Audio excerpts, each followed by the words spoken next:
Hello दोस्तों, आज हम पढ़ने वाले हैं 3 दिसंबर 2021 का मोस्ट इंपॉर्टेंट करंट अफेयर्स।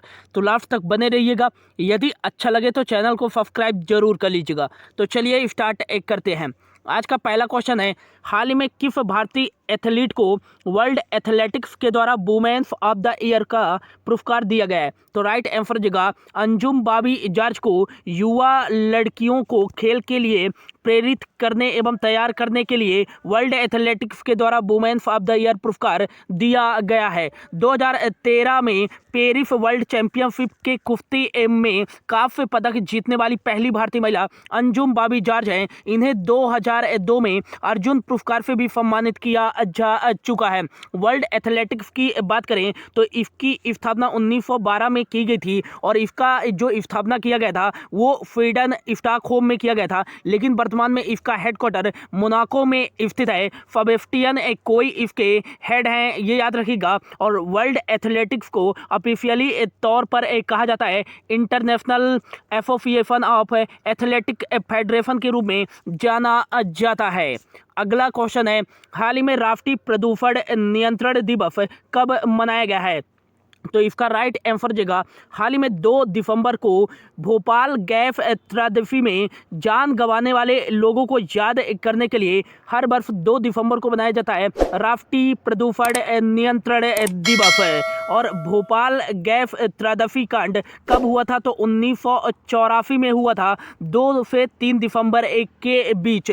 और इसमें जो जान गंवाए थे वो किस गैस के लीक होने के कारण लोगों की जान गई थी? तो मिथाइल आइसोसाइनाइड गैस के लीक होने के कारण काफ़ी लोगों की जान गई थी और इसको भोपाल गैस त्रासदी कांड के नाम से जाना जाता है। नेक्स्ट याद रखिएगा कि 1 दिसंबर को ही बनाया गया है विश्व एड्स दिवस।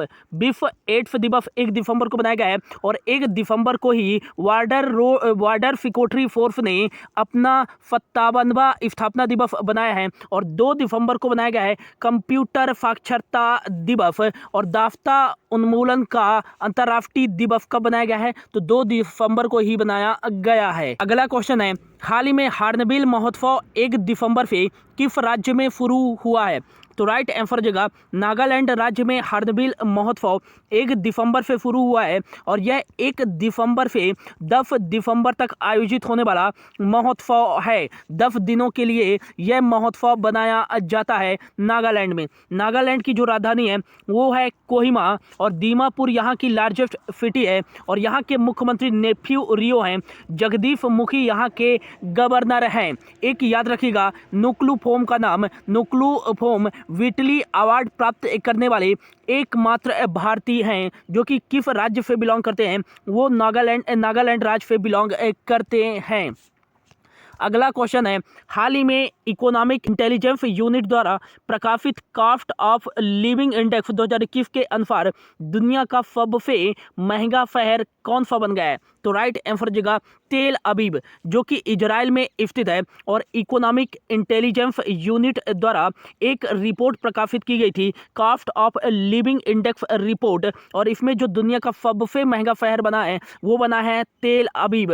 और यदि पूछा जाए कि दुनिया का सबसे सस्ता शहर कौन बना है तो ये सीरिया की राजधानी दमास्कस बनी है दुनिया का सबसे सस्ता शहर। नेक्स्ट याद रखिएगा कि पेरिस दूसरे नंबर पे है और पेरिस और सिंगापुर संयुक्त रूप से दूसरे नंबर पे है। फिर तीसरे नंबर पे आएगा ज्यूरिख, ये याद रखिएगा। इकोनॉमिक इंटेलिजेंस यूनिट का हेडक्वार्टर कहाँ है? तो यूके लंदन में इसका हेडक्वार्टर स्थित है। डेमोक्रेसी इंडेक्स भी इकोनॉमिक इंटेलिजेंस यूनिट के द्वारा प्रकाशित की जाती है। अगला क्वेश्चन है, हाल ही में किस राज्य सरकार ने विद्या दिवेना योजना के लिए 686 करोड़ जारी किए हैं? तो राइट आंसर जगह हाल ही में आंध्र प्रदेश राज्य सरकार ने विद्या दिवेना योजना के तहत 686 करोड़ रुपए जारी किए हैं। विद्या दिवाना योजना के तहत जो भी छात्र अपना फीस चुकाने में सक्षम नहीं है उन छात्रों की जो फीस है वो राज्य सरकार द्वारा चुकाई जाएगी। और जो छात्र हैं उनकी जो पारिवारिक आय होनी चाहिए वो 2.5 लाख से ऊपर नहीं होनी चाहिए। ऐसे छात्रों को जो फीस है राज्य सरकार प्रदान प्रदान करेगी विद्या दिवेना योजना के तहत।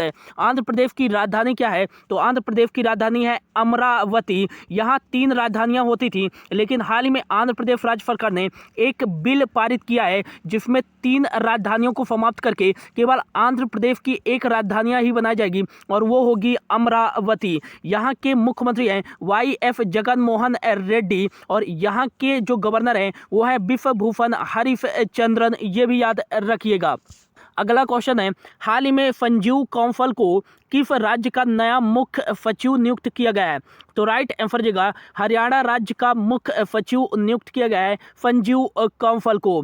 हरियाणा राज्य के संजीव कौंसल अब मुख्य सचिव होंगे। नेक्स्ट याद रखेगा कि संजीव कौंसल 1985 बैच हरियाणा कैडर के IAS अधिकारी हैं। अब हरियाणा के मुख्य सचिव के रूप में नियुक्त किया गया है। तो हरियाणा की राजधानी है चंडीगढ़। चंडीगढ़ यहाँ की राजधानी है। यहाँ के मुख्यमंत्री हैं मनोहर लाल खट्टर और यहाँ के गवर्नर हैं भंडारू दत्तात्रेय। यहाँ के डिप्टी CM हैं दुष्यंत चौटाला और Sultanpur national park, Kaleshwar national park कहाँ स्थित है? तो हरियाणा में ही स्थित है। राखी गढ़ी सिंधु घाटी सभ्यता स्थल कहाँ स्थित है? तो ये हरियाणा में ही स्थित है। एक याद रखिएगा कि भारत का जो पहला ग्रेन ATM अनाज ATM स्थापित किया गया है ये गुरुग्राम हरियाणा में लगाया गया है और भारत का पहला जो हेली हब बनाया जाएगा ये कहाँ बनाया जाएगा? तो हरियाणा के गुरुग्राम में ही बनाया जाएगा। और नेक्स्ट याद रखिएगा कि प्राण वायु देवता पेंशन योजना की शुरुआत हरियाणा राज्य सरकार ने ही की है और 2024 तक बेरोजगारी को समाप्त करने के लिए हरित स्टोर योजना की शुरुआत हरियाणा राज्य ने ही की है। अगला क्वेश्चन है, हाल ही में NIF बुक प्राइज 2021 जीतने वाली Naoroji pioneer of Indian nationalism पुस्तक किसके द्वारा लिखी गई है? तो राइट आंसर हो जाएगा दादा भाई नौरोजी जी की जीवनी पर आधारित Naoroji pioneer of Indian nationalism पुस्तक दीनयार पटेल जी के द्वारा लिखी गई है, जिस पुस्तक को NIF बुक प्राइज 2021 से सम्मानित किया गया है। नेक्स्ट याद रखिएगा कि भारत के बायोवृद्ध पुरुष के रूप में किसे जाना जाता है? तो ये दादा भाई नौरोजी जी को ही जाना जाता है। और अनऑफिशियली एम्बेसडर ऑफ इंडिया के रूप में किसे जाना जाता है? तो ये दादा भाई नौरोजी को ही जाना जाता है। अगला क्वेश्चन है, हाल ही में किस राज्य ने 1 दिसंबर को अपना 59वां स्थापना दिवस मनाया है? तो राइट आंसर देगा हाल ही में नागालैंड राज्य ने 1 दिसंबर को अपना 59वां स्थापना दिवस बनाया है। नागालैंड राज्य 1 दिसंबर 1963 को भारत का 16वां राज्य बना था, ये भी याद रखिएगा। अगला जो क्वेश्चन है और आज का लास्ट क्वेश्चन है, हाल ही में फॉर्च्यून इंडिया द्वारा जारी 50 सबसे शक्तिशाली महिलाओं की सूची में प्रथम स्थान पर कौन है? तो राइट आंसर देगा फॉर्च्यून इंडिया द्वारा जारी 50 सबसे शक्तिशाली महिलाओं की सूची में प्रथम स्थान पर हैं केंद्रीय वित्त मंत्री निर्मला सीतारमण जी, ये भी याद रखिएगा। तो ये था दोस्तों आज का करंट अफेयर्स का क्वेश्चन। होप आपको अच्छा लगा होगा। यदि अच्छा लगा होगा तो प्लीज़ सब्सक्राइब जरूर कर लीजिएगा। Thank you so much for your watching.